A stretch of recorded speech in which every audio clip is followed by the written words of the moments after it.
Hi అండి, నమస్తే. నేను శ్రీలత. ఈరోజు మా ఫ్రిడ్జ్ల టూర్ చూపిద్దామని వీడియో తీశానండి. అంటే చూపిద్దామని స్పెషల్గా కాదు, నేను ఫ్రిడ్జ్ సర్దుకున్నాను కాస్త. ఈరోజు టైం దొరికి ఫ్రిడ్జ్ సర్దాను. అది ఒక వీడియో తీసి ఆర్గనైజేషను ఎలా ఉంది అనేది ఎవరికైనా యూజ్ అవుతుంది కావచ్చు అని అలా వీడియో తీసి పెట్టానండి. ఇదేమో డబుల్ డోర్ ఫ్రిడ్జ్, ఇక్కడ కిచెన్లో ఉంటుంది. చూసారా, కిందంతా గ్రాసరీ కొరకు పెద్ద బాక్స్ వచ్చిందండి. దీనికి దీపరు కింద ఉంది, పైనదేమో మామూలు ఫ్రిడ్జ్ అన్నట్టు. చాలా పెద్దగా ఉంటుంది బాక్స్, మాత్రం చాలా సామాన్ పడుతుంది.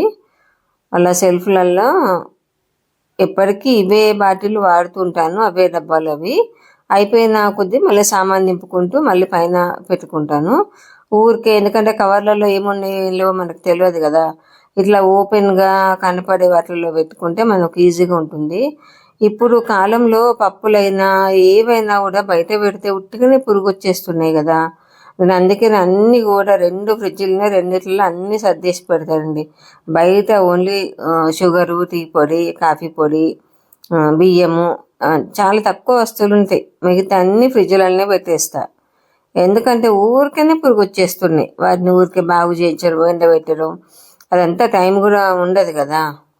అలా ఈ బాక్సులు నేను అమెజాన్లో ఎప్పుడో తెప్పించుకున్నాను, చాలా రోజుల క్రితము. ఇంకా ఇవి కాకుండా కిచెన్ సెల్ఫ్లో కూడా ఉంటాయండి, ఇంకో 10-12 డబ్బాలు ఉంటాయి. నాకెందుకో ఇవి చాలా కంఫర్ట్ అనిపించినాయండి. ఫ్రిడ్జ్లోకి చాలా తక్కువ స్పేస్లో మనం ఎక్కువ డబ్బాలు పెట్టుకోవచ్చు. కాకపోతే 1/2 కేజీ 750 గ్రాములు, తర్వాత 300 గ్రాములు అట్లా సైజుల వారీగా తీసుకున్నా. మనం సామాన్ అయిపోగానే మాత్రం మళ్ళీ త్వరగానే నింపేసుకోవాలి. చిన్న డబ్బాలు కాబట్టి కొన్ని త్వరగా అయిపోతాయి. మరీ చిన్న వాటిల్లో డ్రై ఫ్రూట్స్ అట్లా పెట్టుకుంటాను. చూడండి, ఇవి మా మనవని కొరకు, ఆయన వస్తే జెమ్స్, చాక్లెట్లు అడుగుతారని అలా కనపడకుండా డబ్బాలో పెడతాం. కనిపిస్తే అన్నీ ఒకటేసారి తినేస్తాడని ఎప్పుడైనా బాగా సతాయిస్తే ఇవ్వచ్చు అని అలా దాచి పెడతాను. అలాగే గింజలు కూడా తన కొరకే నేతిలో ఫ్రై చేసి పెడితే ఇష్టంగా తింటాడు. అలా టైం ఉన్నప్పుడల్లా అలా చేసేసుకుంటాను చిన్న చిన్న పనులు. ఈరోజు అంతా ఫ్రిడ్జ్ 2 సర్ది క్లీన్ చేసుకోవడం సరిపోయింది. అలాగే నా ఛానల్ సబ్స్క్రైబ్ చేయండి, లైక్ చేయండి, కంటెంట్ నచ్చితే షేర్ చేయండి. చూడాలి, ఇదేమో పైన బాక్స్ అండి, వెజిటేబుల్ కొరకు. వెజిటేబుల్స్ ఎన్నైనా దాంట్లో పడతాయి. అది కూడా లోతు బాగున్నాయండి. 2 బాక్సులు కూడా ఈ ఫ్రిడ్జ్కు లోతు బాగున్నాయి. అదే ఇంకో ఫ్రిడ్జ్ ఉంది కదా, దాని బాక్స్ చాలా చిన్నగా ఉంటుందండి. ఇదేమో డోర్లోనండి, చూసారు. అలా పైన డోర్ కూడా నేను దాదాపు 2 డేస్కి ఒకసారి తుడుస్తూనే ఉంటా, ఏదో కిచెన్లో పని చేసుకుంటూ. అలా ఎంత చేసినానండి, కిచెన్ అనండి, ఎంత చేసినా అది మళ్ళా ఏదో ఒక రోజన్నా మళ్ళీ మొత్తం పని పెట్టుకోవాల్సిందే.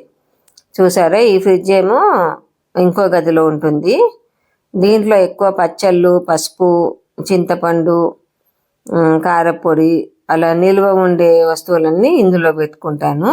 మొన్ననే పచ్చడి డబ్బాలు పాతవన్నీ ఖాళీ చేసి కొన్ని తీసేసి మా మీద కొన్ని పచ్చళ్ళు ఇచ్చి కొన్ని ఇంకా చిన్న వాటిలలో పెట్టేసి ఫ్రిడ్జ్ అంతా సర్దాను మొన్న ఒక రోజు. ఇవాళేమో కిచెన్లో ఫ్రిడ్జ్ సర్దుకున్నాను. అలా చింతపండు ఏమో జిప్లాక్ కవర్లో పెట్టేస్తా, పసుపైనా కారమైనా ఏవైనా అట్లే స్టోర్ చేసుకుంటా. ఇవన్నీ బిర్యానీ మసాలా అండి. మా పెద్ద పాప వాళ్ళు అప్పుడు కేరళకి వెళ్ళినప్పుడు అన్ని తీసుకొచ్చి ఇచ్చింది. మన దగ్గర కంటే అక్కడ బిర్యానీ మసాలా చాలా ఫ్రెష్గా మంచిగా దొరుకుతాయండి. ఓకేనా, ఎలా ఉంది నా ఫ్రిడ్జ్ టూరు కమెంట్ చేయండి. అలాగే మరొక మంచి వీడియోతో మళ్ళీ మీ ముందుకు వస్తాను. ఈరోజు చాలా సింపుల్ వీడియో. సబ్స్క్రైబ్ చేయడం, లైక్ చేయడం మర్చిపోకండి ఫ్రెండ్స్. Okay, bye. చూడండి ఎలా ఆర్గనైజ్ చేశానో, మీకు నచ్చిందా లేదా చెప్పండి. Bye bye.